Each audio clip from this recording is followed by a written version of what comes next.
Hello बच्चों, कैसे हो? आशा करती हूँ कि आप सब अच्छे होंगे और अपनी पढ़ाई शुरू कर दी होगी आप लोगों ने।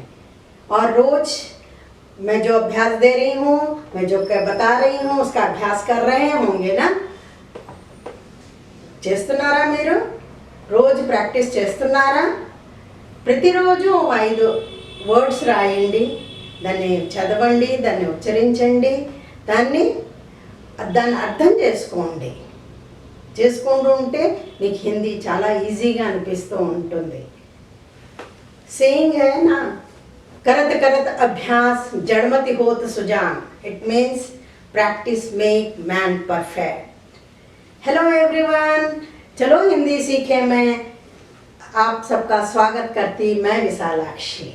और आज का हमारा विषय है रा के रूप.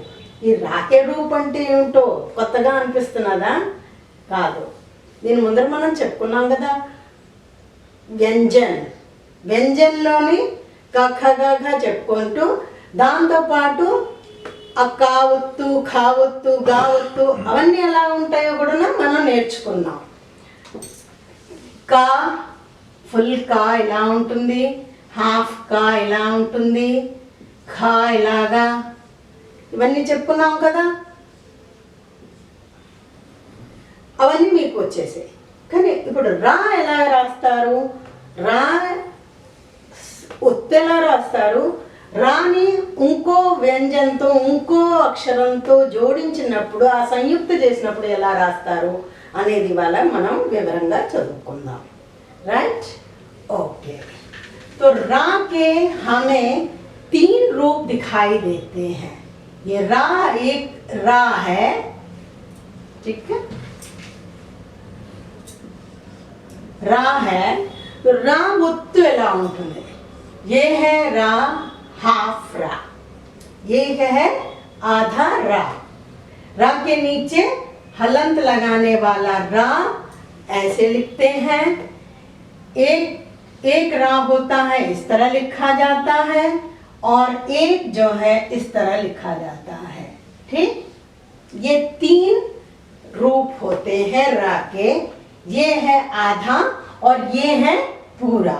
ये जब दूसरे व्यंजन से संयुक्त होते हैं तो इस तरह लिखे जाते हैं, और जब आधा रा लिखा जाता है तो इस तरह से लिखा जाता है. దీన్ని రేఫ్ అంటారు. దీన్ని ఏంటంటారు? रेफ. इसको कहते हैं रेफ. और इनको कहा जाता है पदेन. रा के रूप में जब हम ऊपर इस तरह से लगाते हैं तो उसको कहा जाता है रेफ. और इनको जब यहाँ नीचे इस तरह लगाया जाता है तो उन्हें पदेन कहते हैं. ఎందుకంటే क्वेश्चंस 8th 9th 10th लो रेफ किसे कहते हैं, पदेन किसे कहते हैं, ये क्वेश्चंस आते रहते हैं. सो దీన్ని ఇవాళ క్లియర్గా మనం చదువుకున్నాం. अब हम लिखते हैं कर्म.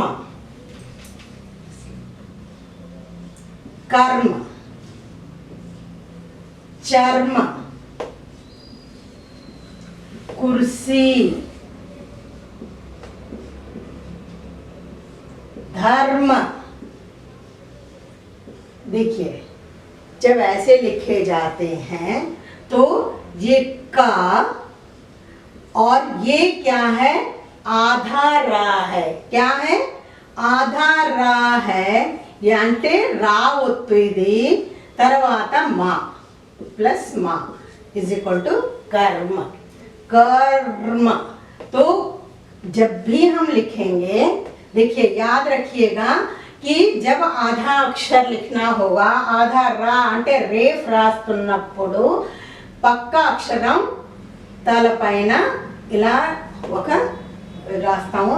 ये होता है ఆధా రా, రావత్తు. రైట్. తర్వాత ఇదే మనం ఎప్పుడైతే ఎక్కడైనా మాత్ర ఉన్నప్పుడు, ఇప్పుడు ధర్మో, कर्मो, जब हम ऐसे लिखते हैं तो याद रखिएगा, अगर ऊपर मात्रा है తో మాత్ర ముందర పెట్టేసి తర్వాత దాన్ని రేఫ్ రాయాలి. అప్పుడప్పుడు పిల్లలు తప్పు చేస్తూ ఉంటారు. ఎలా రాస్తారంటే ఇలా ముందర సా రాసి ఇలా పెట్టేసేసి తర్వాత ఇక్కడ ఇలా పెడుతూ ఉంటారు. ये रॉन्ग है. ठीक, तो याद रखिएगा जब ऊपर लिखते हैं तो ये मात्रा पहले मात्रा हो जाएगी, फिर इसके बाद रेफ दिया जाता है, तब रेफ लिखा जाता है.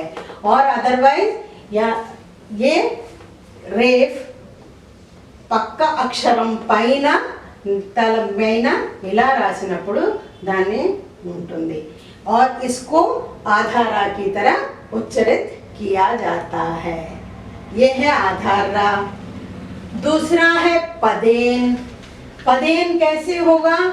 वो संयुक्त जब होता है किसी से के साथ, जब संयुक्त होता है. फॉर एग्जाम्पल प्रकार, क्रम, क्रम, प्रणाम, त्रस्त, हा के साथ हम लोगों ने पढ़ा था ह्रस्व. तो ये क्या है? पूरा रा है. ఇది రా ఒత్తు కాదు, ఇది పూర్తి. అంటే పా సగం ఉన్నది, రా పూర్తిగా ఉన్నది. पा प्लस रा. याद रखिएगा. प्र प्रकार. कर्म नहीं, का आधा पढ़ेंगे, का ఒత్తులాగా చదవాలి, రా పూర్తిగా చదవాలి. దీన్ని ఏంటంటాం? పదేన్ అంటాం. प्रणाम, प्रणाम. वैसे त्रस्त. किसी भी में द्रव्य, द ये लिखा है तो आधा द रव्य, द्रव्य. ये ఎప్పుడైనా వచ్చినప్పుడు దీన్ని పూర్తిగా పలకాలి. ఈ పా కానీ కా కానీ ఇక్కడ ద కానీ సగం పలకాలి. द्रव्य, रव्य ये है. और ये जो है हम टवर्ग के टवर्ग टवर्गలో ఏంటుంటాయి?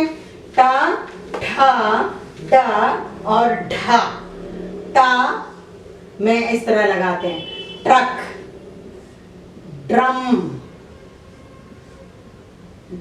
Drum, drama. तो ये भी वही है. ये ఇది కూడా పూర్తిగానే. ట్రైన్, ఇది కూడా అలాగే. ట ఒత్తు, ట ఒత్తు, రా పూర్తిగా ఉన్నది. రైట్. ఇక్కడ డ్రాలో కూడా అంతే.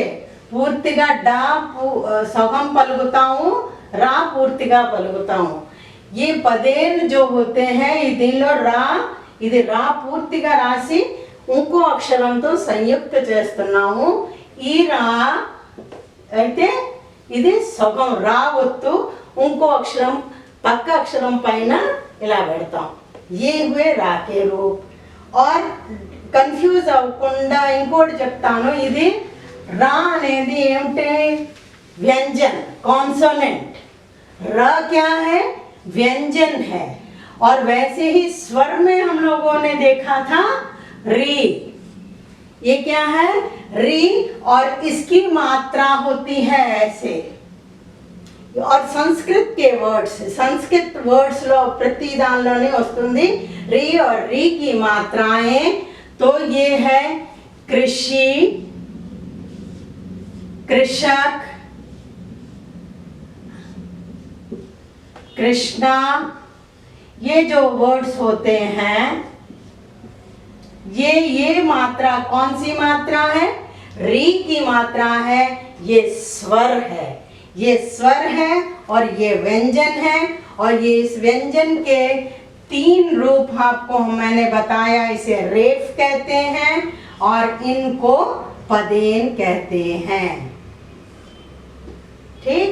और बच्चे సాధారణంగా यही गलतियां करते हैं. పిల్లలు ఎక్కువగా తప్పులు చేసేది రా ఒత్తు దగ్గరే.